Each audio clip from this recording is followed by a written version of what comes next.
Good morning, everybody. Hunter Nation founder and host of the Nightly Nuge with Ted Nugent.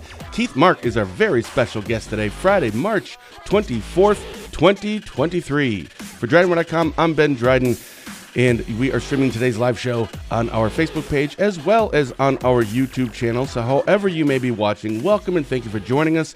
A special thank you to some of our recent guests this month, including constitutional conservative candidate for Wisconsin Supreme Court Justice Dan Kelly, who was just on yesterday.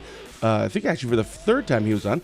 7th Congressional District Representative Tom Tiffany, rock and roll legend Ted Nugent, Spooner Health CEO Mike Schaefer, former Polk County Sheriff turned attorney Pete Johnson, and of course, Barron County Sheriff Chris Fitzgerald for our weekly Positive Tuesday with Ben and Fitzy show. You can watch a recording of those and all of our previous live shows on our website at DrydenWire.com, on our Facebook page, or on our YouTube channel. But again, today we are chatting with Hunter Nation founder and host of the Nightly Nuge, Keith Mark. Keith, good morning, sir.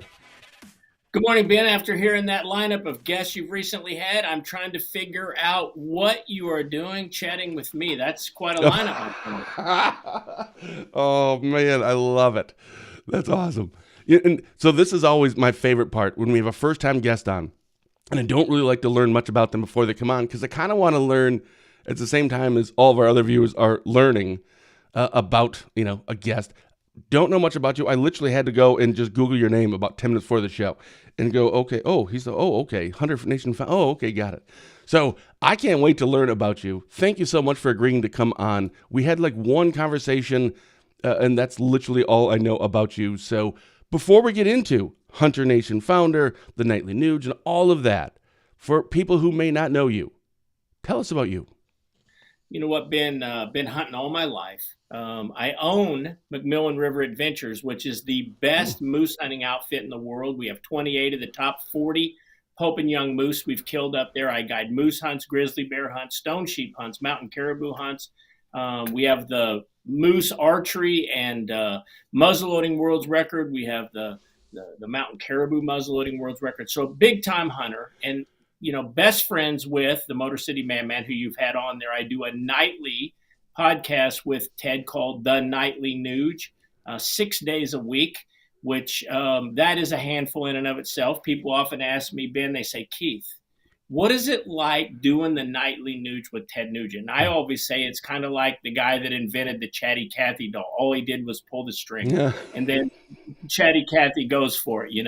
I hosted McMillan River Adventures on the Outdoor Channel for 10 years, and 7 of those years, my co-host was WWE legend Shawn HBK Michaels. So, I've been having some fun, man. And then, in 2016, when Shawn and I were still hosting McMillan River Adventures, we happened to be at the SHOT Show in Vegas signing autographs at the Remington booth, and a guy came up to me and he said, hey, Keith, how would you like to meet Donald Trump? And, I really wasn't into politics at the time, Ben, and I said, are you talking about the guy from The Apprentice? Yeah, right. And they go, yeah, that guy, and there were still 17 Republicans in that primary. And so I went to a pretty small gathering. When I walked in, a guy said, oh my gosh, look who's here, Eric, it's Keith Mark. He said, Keith, I love your show. You kill the biggest moose in the world every year. And I said, yeah, hi, nice to meet you. I'm Keith Mark. What? And he said, I'm Trump Jr. And I felt like quite the idiot. Like I should have known I was talking to Donald Trump Jr. And honestly, we talked about hunting. I didn't realize those boys were such big hunters, become very good friends with Don Jr., hunted with him a bunch. And then in walked President Trump, then candidate Trump. And honestly, Ben, he said something to me in that conversation that changed my life. He said, hey, Keith, do you want to know why politicians don't come to hunting-related events like the SHOT Show? And I said, sure, I'd like to know. He said, because hunters don't vote. Now, listen, when I say that to you, Ben, your initial reaction has to be, that's not true. It doesn't seem, come on. How can it be? Right. But we got the data shortly thereafter, and he was right. Depending on the state you look at, Ben, 40 to 50% of licensed hunters, they don't vote. And what's worse yet, a third of them, using a hunting vernacular, don't even have a tag to vote. And so really Hunter Nation was born right then, although we really didn't come into being until 2018. But from that moment on, it's been my goal, Ben, because When I sat around these campfires with Sean about 100 and 150 times a year back then, these hunters, they're up on all the current issues. These hunters weren't happy with the direction the country was going in. These hunters had the same core values that I had: God, family, country, pro-gun, Christian values. I knew they had to be voting. But when I found out they weren't, boy, it was heartbreaking to me. And so, literally, these last many years, it's been my mission, Ben, is to get hunters to vote. That's why we started Hunter Nation, which is hunternation.org. And then we have a sister organization called huntthevote.org, which is our C3 that is focused on informing, educating, and then getting hunters to get out and go vote those values. So that's really my background in a nutshell, with one short exception. I've been married 37 years, coming up on 38, have 3 wonderful kids, 3 great grandkids, and I'm a K-State grad who, by the way, just won last night. Congratulations. I have to throw that in too. Yeah. So that's me in a nutshell. You in a nutshell. I wrote down I don't even know where to start unpacking everything you just said. Don Jr., Hunter Nation, Shawn Michaels. How did that, let's start with the Hunter Nation. So you're saying that you started Hunter Nation with the focus of encouraging or trying to get hunters to vote. Was that right? 100%. And how does Hunter Nation do that? We do it 2 ways, okay? So Hunter Nation Inc., which is our policy site, it's our C4. And I was just in Washington, D.C. In fact, I met with your representative, Tom Tiffany, who, along with Lauren Borbert, put there's a bill out there. I was at the committee hearing yesterday trying to get the wolves delisted in the continental. We did a press release from Tiffany. We put it on our website yesterday. Yep. Your name wasn't mentioned, I don't think. Well, if you look, it was read into the Hunter Nation was actually when Lauren announced the bill, Representative Borbert from Colorado. She read into the record the support from Hunter Nation. We actually wrote a letter to the committee, giving some facts and figures in our support of the bill. And we met with 3 senators up there. There is going to be some bipartisan support. It's going to be heavy lift. But if you think about what happened in Wisconsin just a few short years ago, Hunter Nation sued your Fish and Game Department to get that wolf hunt. And the one wolf hunt that you've had in the last many years, that was because of Hunter Nation. And so that's our policy side.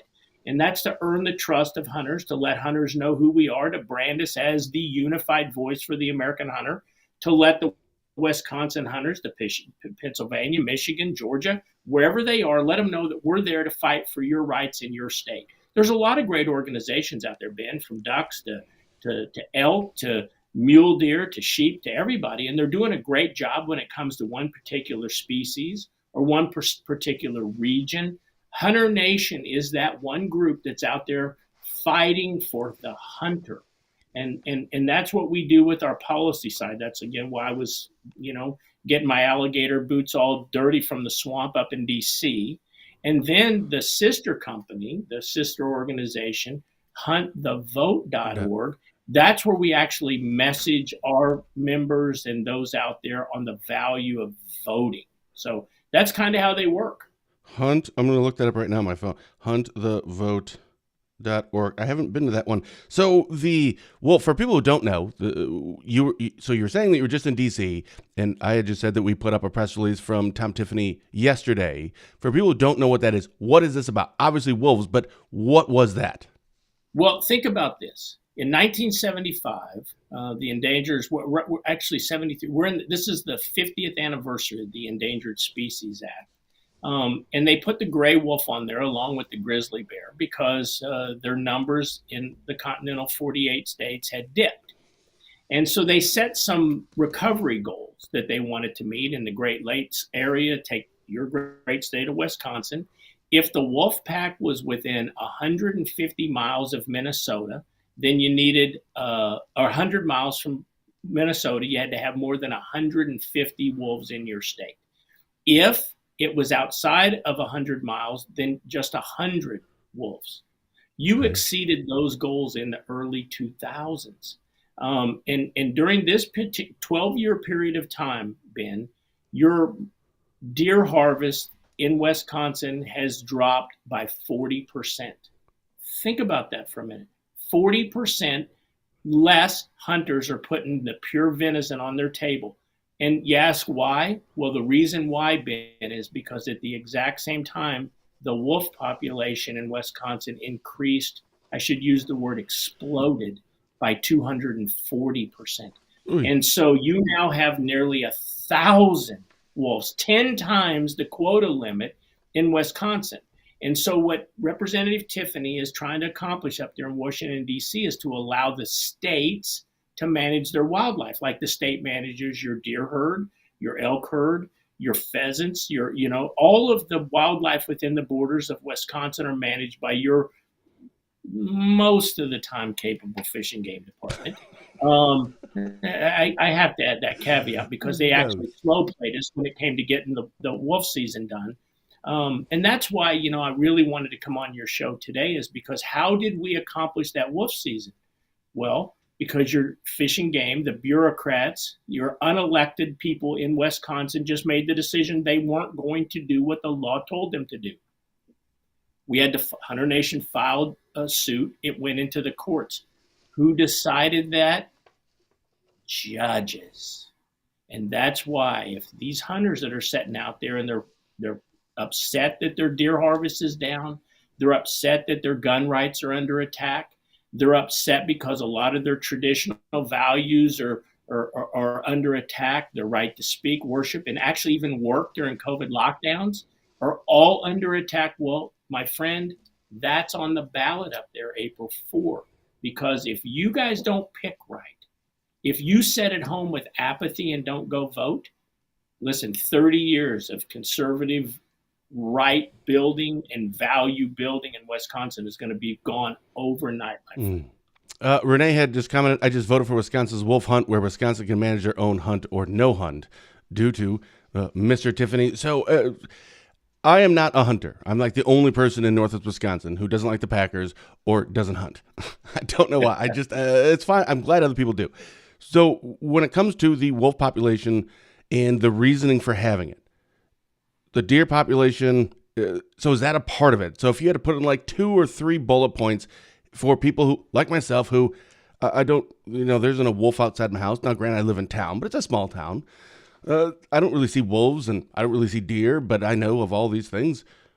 How do you sell that to someone who isn't a hunter as to why this is very important? The wolf hunt and that legislation, all the stuff that's going on, why is that so important? So if for those listeners that missed that 7th grade biology class of habitat and carrying capacity, let me put it to you this way. So let's imagine, Ben, that you and I are going to throw this monster bash after the show today. Nice. And we're going to have 1,000 of our friends. 980 of them will be yours because I might be able to bring 20 friends. But I'll we're call going to have all my friends. Yeah. We're going to have a banquet hall with 1,000 people in there. Love it. And you throw out 4 Jimmy John sandwiches. Okay, that's probably not, we're probably going to have some upset guests. For sure you are. And so here's the deal. Wolves are apex predators. And so wolves, they do 2 things. We can only mention one on your family-related show, which is eat. And then in the next following year, they have little wolves. And those little wolves, you understand how they were built. I just jumped off. Yes. And they like to eat as well. And then the little wolves grow up and they do those same 2 things. And this is what's happened in Wisconsin, where you've gone from 70 wolves to now 1,000. And they said they were going to grow at a rate of about 3%. That's not what's happened. They're growing at a much larger rate. And so when you meet the Endangered Species Act, enlisting the wolf was a great success story because, we love our brother, the wolf. We love the elk. We love the moose. We love them all. And as hunters, we're true conservationists. We want a healthy population of them all. But what's happening now is there's so many wolves that they're now becoming a liability to your ranchers. They're a liability to your farmers. They're a risk to your pet owners, and they're devastating your deer herds. And so what happens is, as your eventually you're going to get to a critical recruitment level with your deer herd there, Ben, because once they reach a certain level, they're under such threat they don't produce little deer. And so if we could have a graph here, while the wolf population is growing exponentially, your deer herds are dropping. And that's reflected in your deer harvest. And this isn't my opinion. These are just hardcore facts. So what you have to understand is if you like to see deer, you like to see moose, you like to see your pet chihuahua playing in the yard, you have to manage the wolf just like you do everything else. Well, again, not being a hunter, I'm also thinking northwest Wisconsin, because summertime, Memorial Day to Labor Day, or is it the other way around? Labor Day, I can't remember which one's first. I always forget. I think it's Memorial Day to Labor Day. It's just all Minnesota, all Illinois, plates around here. People come up to hunt. I look at it maybe from an economic standpoint, because that drives so much revenue for us up here in rural northwest Wisconsin, which is redundant because it's all rural up here. But that's a huge boon for our economy. Is that a part of the equation? If we don't have enough deer, are people really coming here? Are they going to go somewhere else? Or is it, well, that's not really gotten to that point yet, but maybe in the future, if it actually gets, quote unquote, worse, fewer and fewer deer, or is this not really a part of that? No, it is. And how much worse does it have to get? When your deer harvest has gone from 519,000 to 300 and some thousand, 40% drop. I mean, how much worse does it have to get before people stop hunting? You realize 100% of the money that your Fish and Game spends for conservation, and this isn't just game animals, this is non-game animals as well, that's 100% funded with hunting dollars, the Pittman-Robertson Act. And so if people stop hunting, there won't be any mechanism for conservation. Look at Kenya. When Kenya, they had the regime change there, they banned elephant hunting because they were getting pressure from the do-gooders and the anti-hunters in the States trying to take Western values and implement them in third world countries. And the next thing you know, their elephant population exploded. Everyone was like, great, lots of elephants. And then there were virtually none. And then while this was happening, the dollars that hunting generated for Kenya, for schools, fresh water, all of that dried up. And that's exactly what will happen in the States. If Colorado, for example, I did a radio interview recently in Colorado. They're introducing 50 wolves on the western slope in Colorado. And their sound wildlife policy is we're never going to lethally manage wolves. We believe, honest to goodness, I just listened to a House of Representative member from Virginia explaining to the committee that wolves will self-regulate their population. And when they reach a number where there's just not enough elk and deer to eat, they'll stop doing that other thing they like doing as well. Yeah. Just automatically. And I'm like thinking, I didn't read that in any of the science books that I've read and any of the researches that I've read. And this radio host, who was quite liberal, he said, well, Keith, one thing or another is going to happen. You're either going to be able to say, I told you so, if you're right, or wolves will stop doing that other thing. And I said, as a parent of 3 and a grandparent of 3, I've told my kids and grandkids, don't touch the hot stove because it will burn you. And my whole goal as a parent was to make sure they didn't touch the stove, because there's no pleasure in an I told you so when something has gone so terribly wrong that it can't be fixed. And so that's what they're on the fast track to do in Colorado. And a lot of these other states and these federal people in Virginia and California and New York telling Ben and your fellow Wisconsinites how to manage your own wildlife, that should never be done. That's why I salute Representative Tiffany, because he's up there fighting like heck for you guys. So is that the pushback? And I don't want to say Democrats because I don't know who are the ones that are pushing back on, no, we don't want that for states. So whomever it is, you had mentioned that they'll figure it out, right? Life has a way of just doing that. The wolves, they'll manage themselves. Is that the pushback? Is that the argument? Or is there something bigger than that or more than that? Well, listen, there's always going to be an argument, because if you want to Sure. get to right to the brass tacks, it's money. Because nothing raises more money for a left-leaning candidate than the dog in the kennel, than the cute wolf puppy. These people play on emotions, and it's like the gun issue. Nobody wants to solve it because both sides are raising money on it.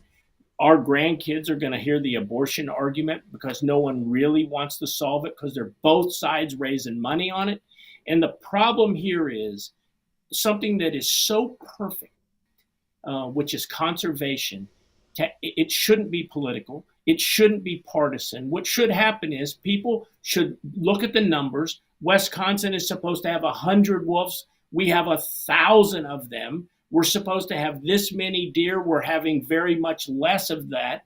Let's fix this problem. How do you fix the problem? You have to manage the predator that's taking out the deer population. Well, it seems logical, and I don't know if that logic and politics go hand in hand very often. So how does this play out? What's next? What's going to happen? Is there going to be, I don't know when wolf hunts typically happen, spring, summer, fall. I don't know. Is this going to happen that you're aware of? Is this legislation that they're looking at that you were referencing with Tiffany when you're out in Washington, D.C.? Is this going in the direction where everyone's kind of going, all right, I feel like we're making headway here. I think this has a chance, or, whatever. It's probably not. I looked up the bill on the website that grades the chances, kind of like if you go to Barstool Sports. What? I didn't know that. That's awesome. Yeah, I don't have it right off the top of my head, but the guy gave it to me. I looked it up. This particular bill has a 5% chance of passing. So you're telling me there's a chance? Yeah. So the problem is the U.S. Fish and Wildlife Service delisted the wolf. The U.S. Fish and Wildlife Service, this was under Trump, and the Biden administration's U.S. Fish and Wildlife went and defended this in court, because everyone at the highest level, both parties, realized that the wolf population is completely out of control, Ben, and it needed to be managed. So they took them off of the Endangered Species Act. That's how we were able to get the hunt in Wisconsin. Yeah. And there was hunts scheduled in other states. And then what do the anti-hunters do? These groups, the Defenders of Wildlife and PETA and these other just terrorist organizations, in my opinion, they do what they do every time. They go to the courts. And where do they go? They go one of the coasts. So this one was in California. An activist federal judge in California, he does what he always does. He sides with the left and says no wolf hunting. We don't have enough data. Really? We don't have enough data? And I mean, they had enough data to choke him, but he doesn't care. They do what they want. Again, this is why I keep coming back to your Supreme Court election, Ben. It's so critical that hunters realize that these judges, they can be activists, and you have one on the ballot. You have an activist judge on the ballot. And if again, Hunter Nation isn't saying who to vote for, what party, but if she wins, Keith Mark believes, that all of these rights will be gone. You will never have a wolf hunt in Wisconsin. Your gun rights will be in peril. Your boundaries are going to be redistricted to the point where even when we turn out in big numbers, it won't matter because they're going to weaponize the boundary making. Again, this all happens at the court level. And so really the end result is we must elect enough politicians and judges like Tom Tiffany, like Ryan Zinke in Montana, like Rosendahl in Montana, like Hagerman in Wyoming, like Mike Lee in Utah. These are the people that truly represent we the people, Ben. And it starts right in your own state. You guys did a great job up there with Ron Johnson, who's part of a separate bill. It's a little misguided. We need to visit with Ron. I think Tom's going to. Tom Tiffany. I mean, wolves need to be delisted in the continental 48 states, not one or two states like we accomplished in 2011. In 2011, Ben, we got a partial delisting of wolves in Idaho, in Montana, and Wyoming. And part of that bill, because we just put the U.S. Fish and Wildlife's own language in the bill, it says you can't have judicial review. Makes sense, right? Why Right. would you have an activist judge in DC or California decide the fate of the wolf in Wisconsin? So we have wolves delisted. They're hunted every year in Montana. They're hunted every year in Wyoming. They're hunted every year in Idaho. And they're starting to get their populations to a sustainable level. Why would Wisconsin not be able to do that? Why would Michigan and Minnesota and Utah not be able to do that? That's a travesty.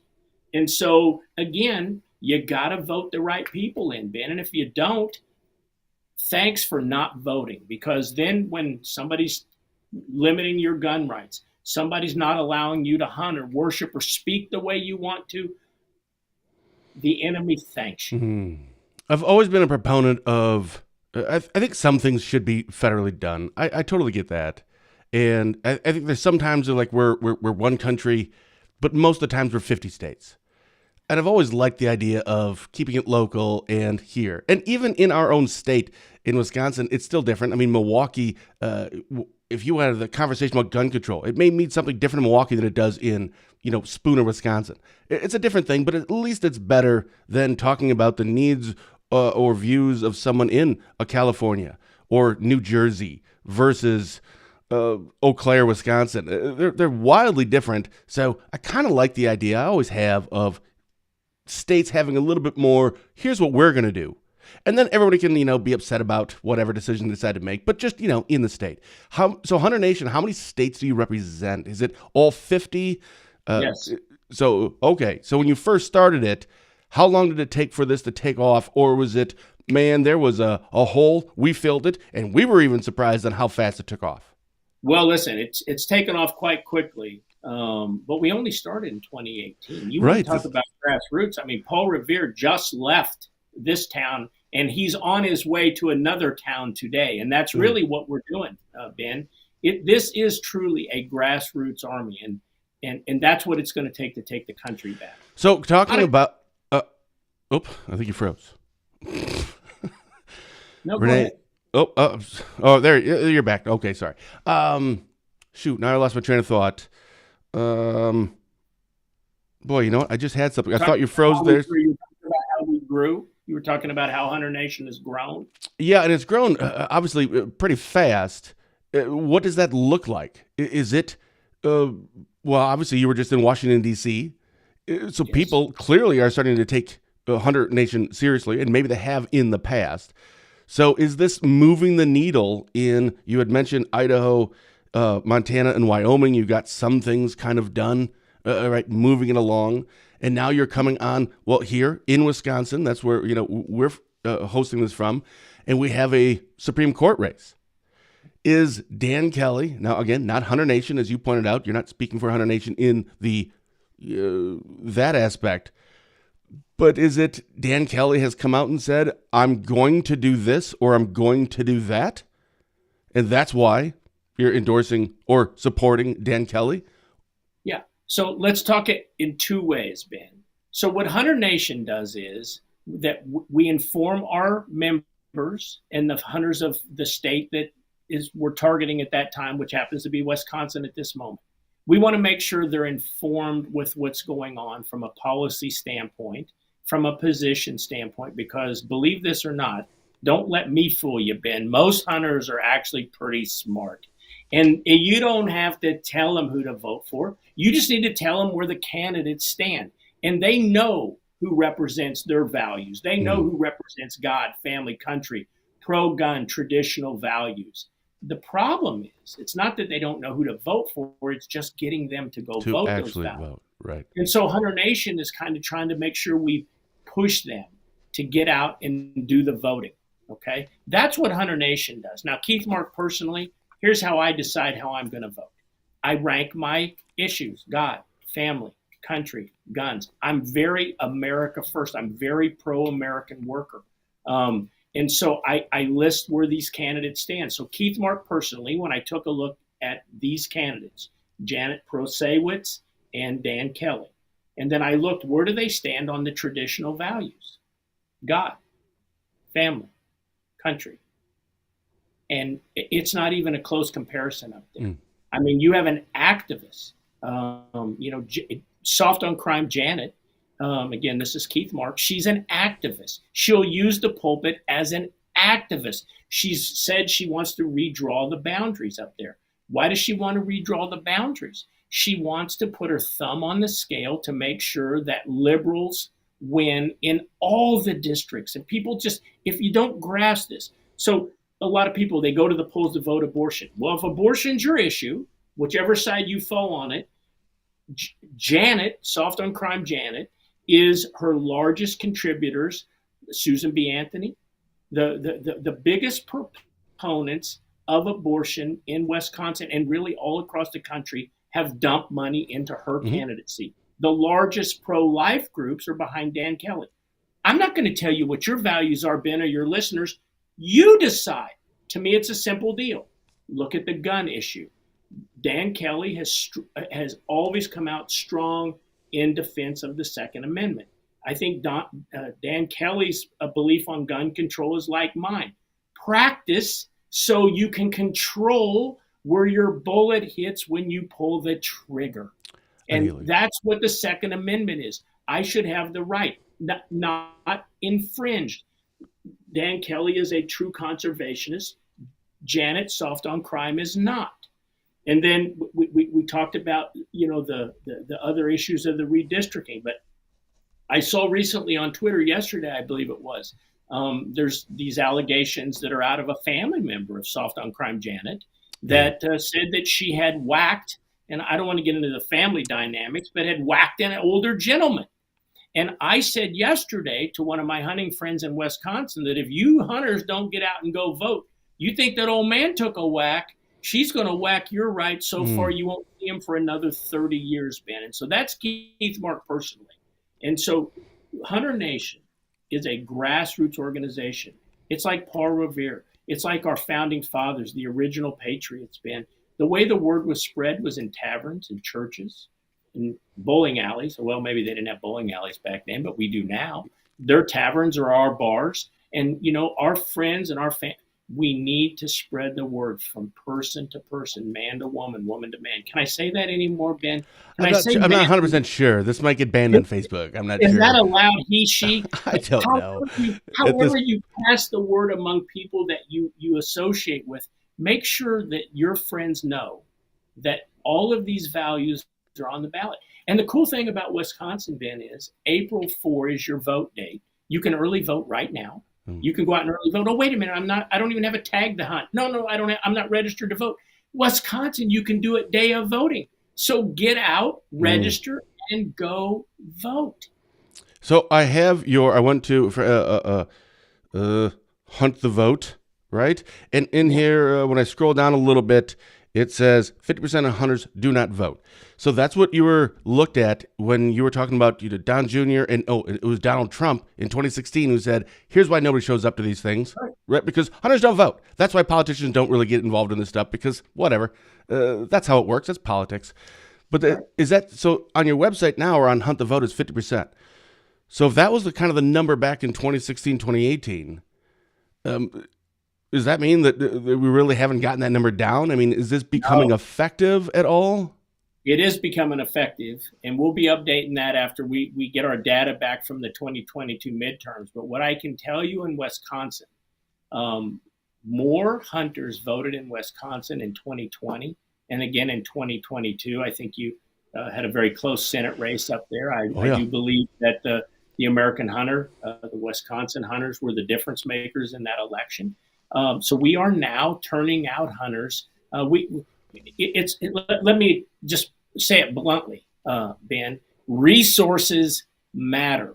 And so when we're buying Facebook ads or we're targeting people with live events with a Ted Nugent or a Craig Morgan or a Michael Waddell or whoever it might be, this stuff just doesn't come together. So we need the capacity to do that. And I always say this when I get the opportunity to speak to a large audience like you're providing me with today.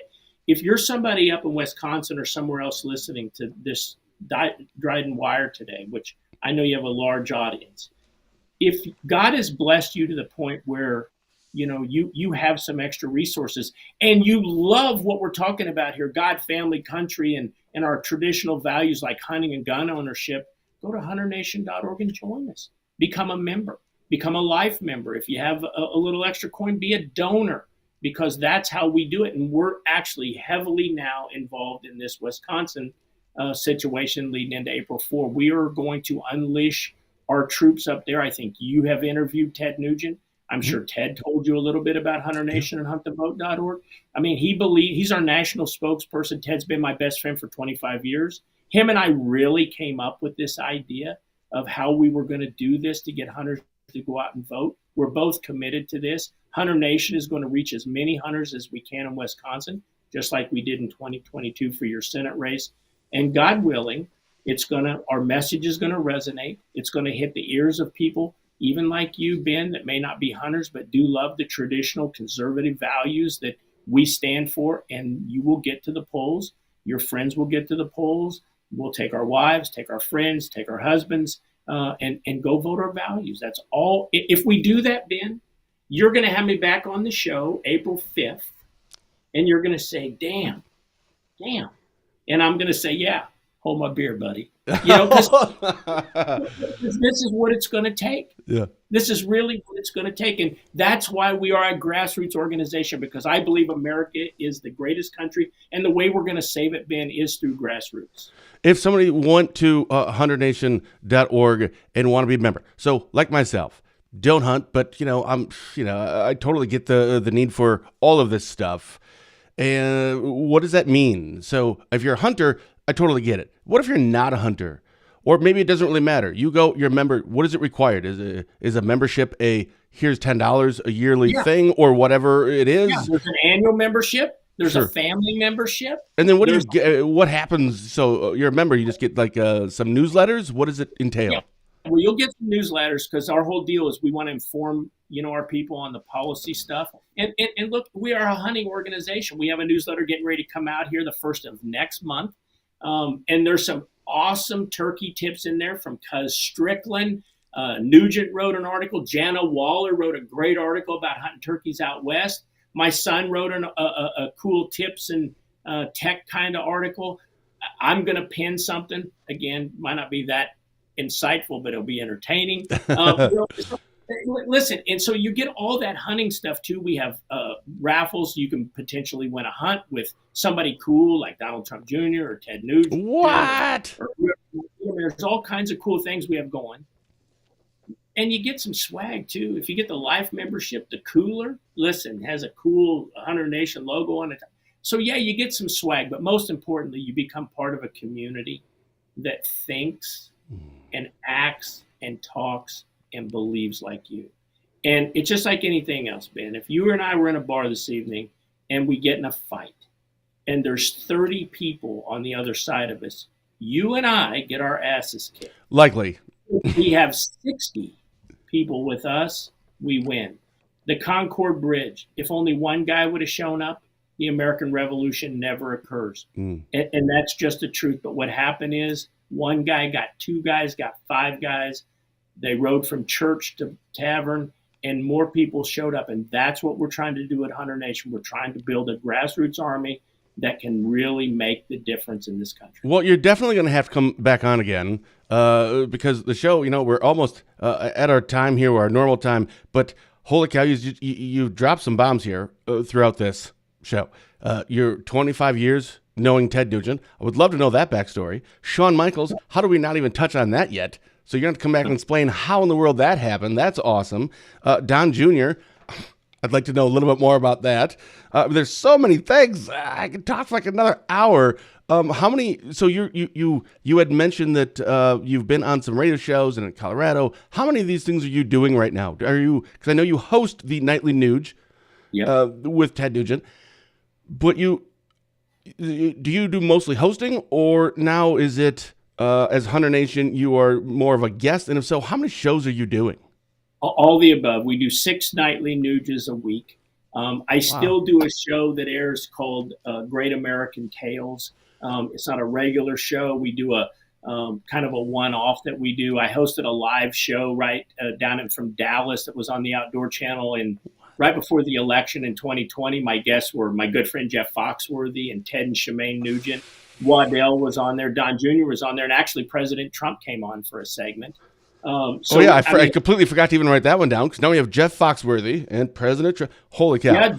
Yeah, Jeff helps us here with Hunter Nation as well. Jeff killed a monster moose with me up in the Yukon. I mean, really?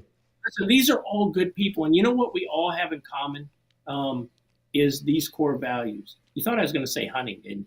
It's these core values. It's the core values of God, family, and the traditional American values. Yeah, most of us also happen to hunt as well. And so we share that time together.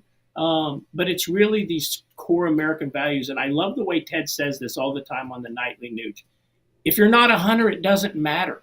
HunterNation.org is the place where we're trying to circle all conservatives that support these values of God, family, country. And if you think about this, Ben, when we founded Hunter Nation and we start putting the tenets of what we stand for, if you go to our website, it's God first, family, country, and we're called Hunter Nation, but we don't even get to our hunting values into 4 deep on the depth chart. So that's exactly why Ted says if you're a conservative, you have these values, join us at HunterNation.org because we are that one organization that's not afraid if there's only 2 of us in the bar to fight 30. What if you're not a conservative? Can they still become a member? I would love to get these liberal anti-hunters to come and join Hunter Nation because, you know, I'd love it to see a PETA-loving person wearing a Hunter Nation Wolf Warrior shirt or, you know, I hunt, I vote. That'd be awesome. We'll take their money too, but I don't think they're going to be the ones spreading our message, man. I think it's going to be people like you and me that share core values. We may not hunt, although, you know what? Get me on your show a few times.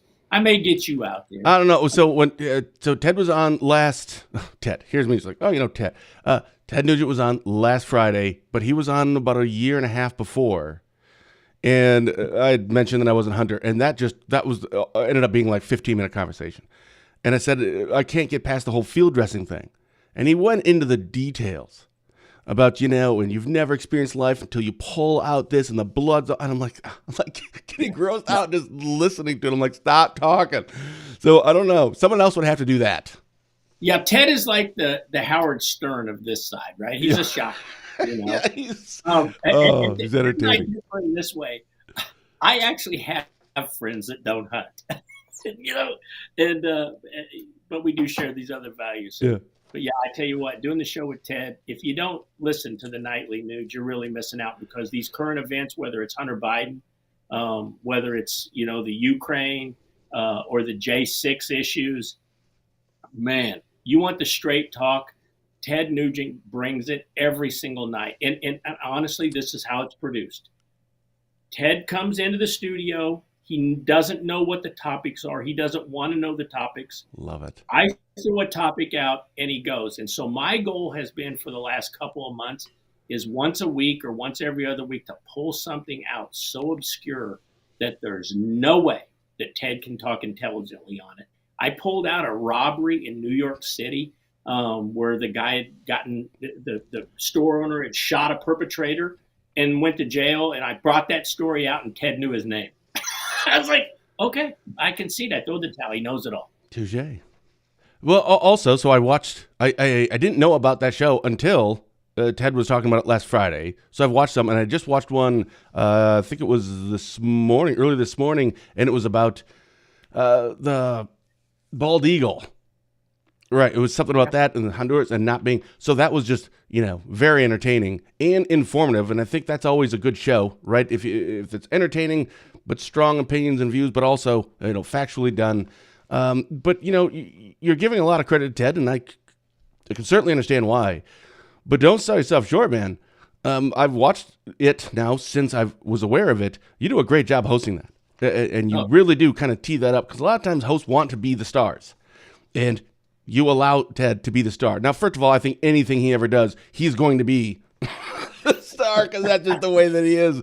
But you do a great job hosting it, man. And from a host to another host, because I'm not very good at this. I just kind of wing everything. But no kidding, you do a great job. You really do. I appreciate that. You know, it's like I feel a lot like Tiger Woods' caddy.